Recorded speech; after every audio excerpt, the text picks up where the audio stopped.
Ang ebanghelyo po o gospel, ang kahulugan po niya ay magandang balita. Ang magandang balita po, kaya tayo mabubuhay, si Jesus, ang kanyang mga ginawa, ang kanyang mga turo, namatay siya sa cross, at ang kanyang dugo ang maghugas sa ating kasalanan, maghugas sa ating karumihan.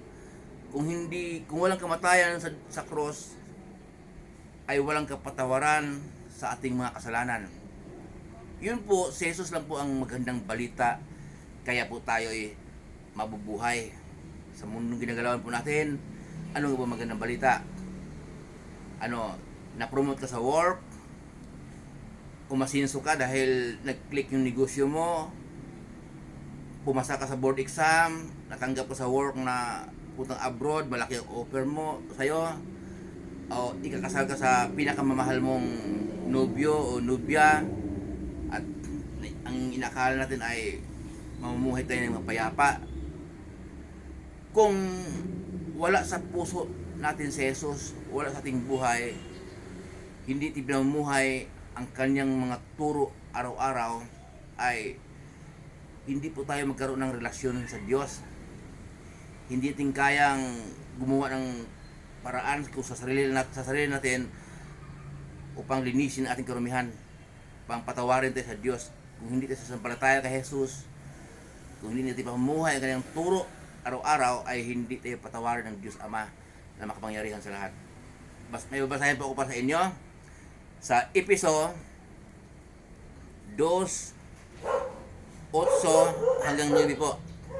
Sapagkat dahil sa kagandahang loob ng Diyos, kayo ay naligtas sa pamamagitan ng pananampalataya, at ito'y kaloob ng Diyos, hindi mula sa inyong sarili. Hindi ito bunga ng inyong mga gawa, kaya't walang maipagmamalaki ang sinuman. Okay? So, hindi bunga sa ating mga gawa, walang maipagmamalaki ang sinuman. Kung tayo po'y mayaman, umaasa na tayo sa sarili nating kakayanan, mamimigay tayo ng pera, nakapila yung mga tao, mamimigay ka ng pera sa ampunan, o tumulong ka sa kapwa. Kung hindi mo kilala si Jesus at hindi ka sumasampalataya sa Kanya, at wala si Jesus sa iyong puso, inaakala natin, sarili natin ang may kakayanan. Sarili natin ang may kakayanan na kabaitan, kaya iligtas natin sarili sa impyerno kung tayo biglang mamatay man bukas o mamaya o sa makalawa, o hindi po natin alam. Ang Diyos po ang nakakaalam. Pagharap po natin sa Diyos, wala po yung yaman natin, bali wala. Mahirap po tayo sa daga dahil wala tayong relasyon sa Diyos. Ayon po sa binasa ng lingkod, dahil sa kagandahang loob ng Diyos, kayo ay naligtas sa pamamagitan ng inyong pananampalataya. Okay, kung wala tayong pananampalataya kay Jesus, hindi tayo maligtas.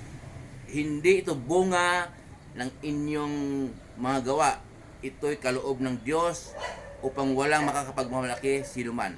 Kasi po kung sarili natin ang ating asahan, yun na yung maligtas tayo, mabait tayo, matulungin. Kung hindi tayo sumasampalataya kay Jesus, magkaroon ng kayabangan. Kaya ang sabi dito, upang walang ipagmamalaki ang sinuman. Kaya po ginawa ng Diyos Ama na pinadala niya ang kanyang anak. Kung sino mas sumasampalataya sa Kanya ay hindi mapahamak, kundi magkaroon ng buhay na walang hanggang. Mabasa po natin yan saan? John 3:16. Paano pag hindi ka sumasampalataya? Umaasa tayo sa sarili nating gawa, kabaitan, matulungin, hindi po tayo maliligtas. Marami pong nakasulat po doon. Mababasa po natin sa John 14:6, sabi ni Jesus, ako ang daan, ang katotohanan at ang buhay. Walang makakarating sa Ama kundi sa pamamagitan ko. Sabi ni Jesus, hindi sa pamamagitan natin.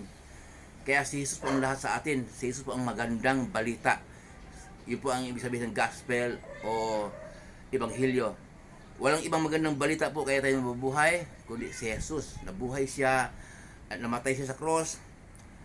At kung walang kamatayan, walang kapatawaran sa ating mga kasalanan. Kaya nang dahil sa sumasampalataya tayo kay Jesus, magkakaroon po tayo ng relasyon sa Diyos. Ibig sabihin ng relasyon, ugnayan.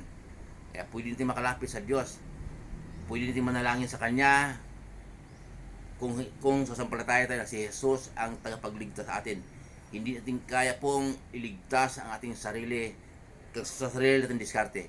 Muli po yung lingkod, si Chef Roy. Pagkapalain po tayo ng Diyos. Mabuhay po tayo. At iingatan po tayo ng Diyos. Manalangin po tayo kahit saan po tayo pupunta. At mag-ingat din po tayo.